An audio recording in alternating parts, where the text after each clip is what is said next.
Hey, it's Sol with another video, and I'm here to talk a little bit about a little thing that has just popped up in this most recent build of the Battle for Azeroth beta, and I'm going to be talking about the Pathfinder achievement. And, well, there's some revealing stuff about this particular achievement. I'm going to have it up on screen, probably somewhere over there. And at first, it looks like the same stuff that we're used to from Legion. That all we have to do is complete a certain number of achievements, and then whoop-de-doo, we get increased mount speed in Kul'Tiras and Zandalar. However, it's not until I expand on this tree that we start to see the horror of what's to come. But before I do that, I wanted to talk really quick about PvP and how this is going to be kind of related to today's topic. Now, regarding PvP and War Mode, there was another little item that was introduced. It is called the Netomatic 5000. I'll have it displayed up there as well, and it reads, dismount an enemy player from their flying mount. Can only be used while within War Mode. Now, before I move on, I'm going to warn you all that I'm going to come to conclusions based on just these little bits of information that we have from the beta. All this is subject to change. There might be a new build that's introducing something. Heck, while I'm talking, there might be some tweet that I don't know about, and then I'll feel foolish by the time I try to publish this, and etc., etc. Anyway, let's now go back to this Pathfinder achievement, expand it a little bit, and look at, well, what is to come. It seems like pretty standard fare. Battle for Azeroth Explorer, just explore everything. In the case of the Horde, Zandalar Forever, which is to complete pretty much all the quests related to your faction over in Zandalar, as well as Zandalar Diplomat. All you gotta do is get to, I believe, Revered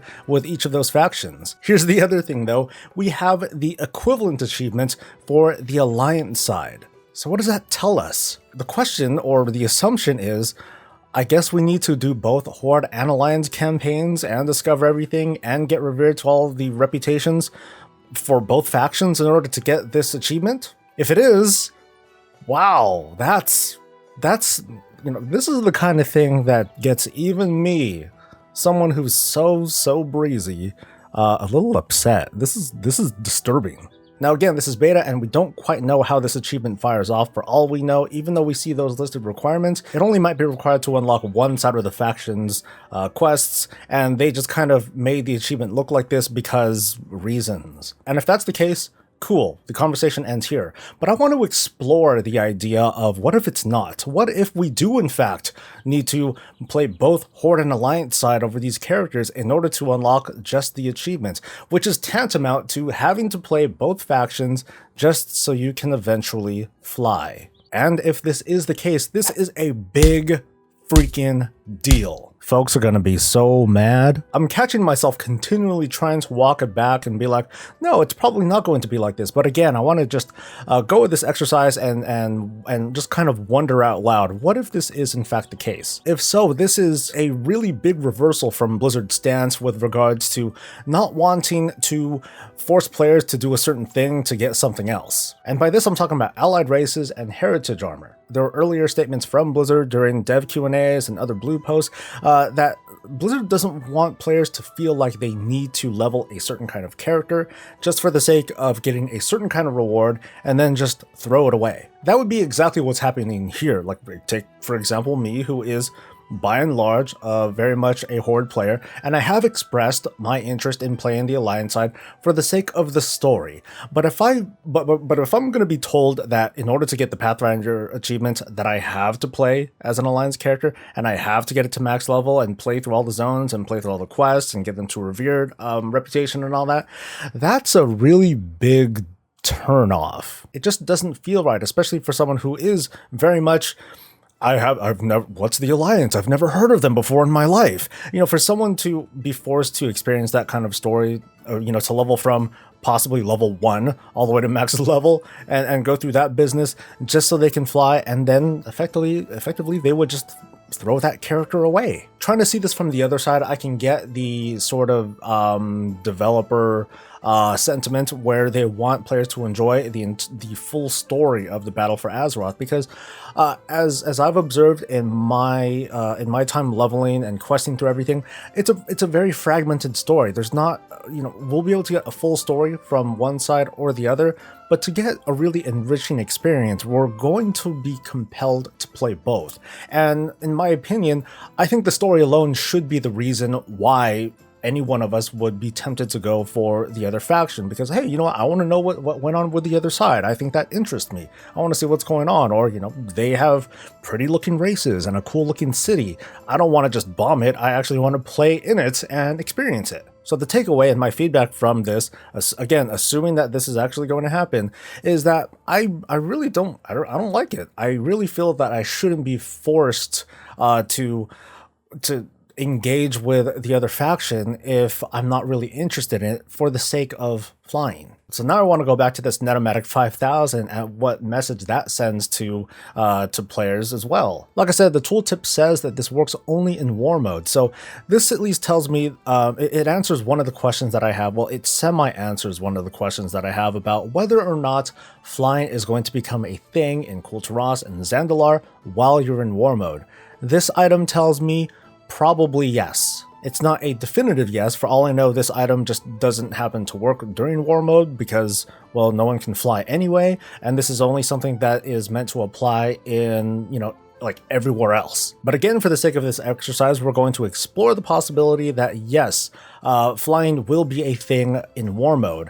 And if that is also the case, then this is going to be a big freaking problem as well. This is a huge deal because this is going to give PvPers out in the world a definitive and obvious advantage over those who just don't happen to play on the opposite faction because they didn't feel like they should or that they had to, go through all the hoops to get these Pathfinder achievements. I already gave my opinion that with regards to flight, that it's not something that I believe should be a thing in war mode at all.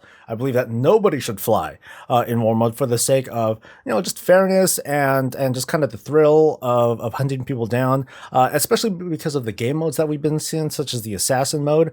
It would be kind of lame if you have an assassin just kind of zipping all over the map, being able to avoid everybody. Or if you happen to be an assassin, it's like, okay, shoot, the moment I get those 10 kills, people are going to mount up on their flying things and then just come down and hunt my ass down. So I better get the hell out of there. So it doesn't provide a lot of incentive for staying in war mode once flight becomes a thing. In my opinion, it will effectively kill it. This is presuming that war mode will take off and be a healthy thing in the Battle for Azeroth. It's going to be a much less healthy thing once flight becomes a factor. So my hope is that it's not the case, but if it is, going back to all these requirements and all these possible hoops to jump through, this is just gonna suck. So this brings me to my final point. I think this makes 3 points total, I guess, with regards to this Pathfinder brouhaha. If we players are expected to play through both factions in order to experience the full story, and with Blizzard knowing that there's going to be a certain number of players, the number which I do not know, there's going to be a certain number of players that don't give a shit. They're not going to go through with that process. They're like, screw it, I'm just not going to fly. That tells me that the world of Kulturas and Zandalar doesn't require flight, really. It goes back to one of my biggest critiques in Legion, that earning flight doesn't actually do anything. It doesn't introduce anything new. It doesn't give you any more new gameplay, no new world quests, no places that I can now access that I couldn't access before that actually mean anything other than a visual delight. It sends me the message once again that with regards to the Battle for Azeroth, Blizzard doesn't seem to care about flying. All they care about, with regards to flying, all Blizzard sees it as is, hey, you did it, you did everything, cool, go ahead and roam the world as you like. Instead of using it as a gate to something new, something, a new layer of gameplay on top of what we've already been doing in order to get this achievement in the first place. It sucks because across Kulturas and Zandalar and all the zones, there are some magnificent sights and really cool things to see, but if what we experience on the ground is all that we have to experience, that feels like a wasted opportunity. So that concludes my thoughts and feedback. Now I hope that I'm totally wrong, that the way that we're reading this achievement is false, and that it's just a unified achievement based on, playing other factions, and you only have to fulfill one faction side and you'll fulfill both sides or something like that. I'm hoping that that's the case. I wish I had the time to test this out myself, and I tried looking around. I wasn't able to find the one that happens to have fulfilled all the requirements for Pathfinder. I'm probably not going to do it myself, but I would love to get your folks' thoughts on the matter with regards to the achievement itself, how this is going to mess with PvP, and how this affects the world and game design of the Battle for Azeroth and other expansions going forward if Blizzard keeps going with the idea of flight being something that is just a reward and not something more that introduces new elements of gameplay. So please share your thoughts in a comment below, and thank you for listening and watching. Of course, please like and subscribe, or consider becoming a patron to help support the channel so I can give you more of this and all things Warcraft. I hope to see you in the next video, and until then, stay safe, stay happy, and stay breezy.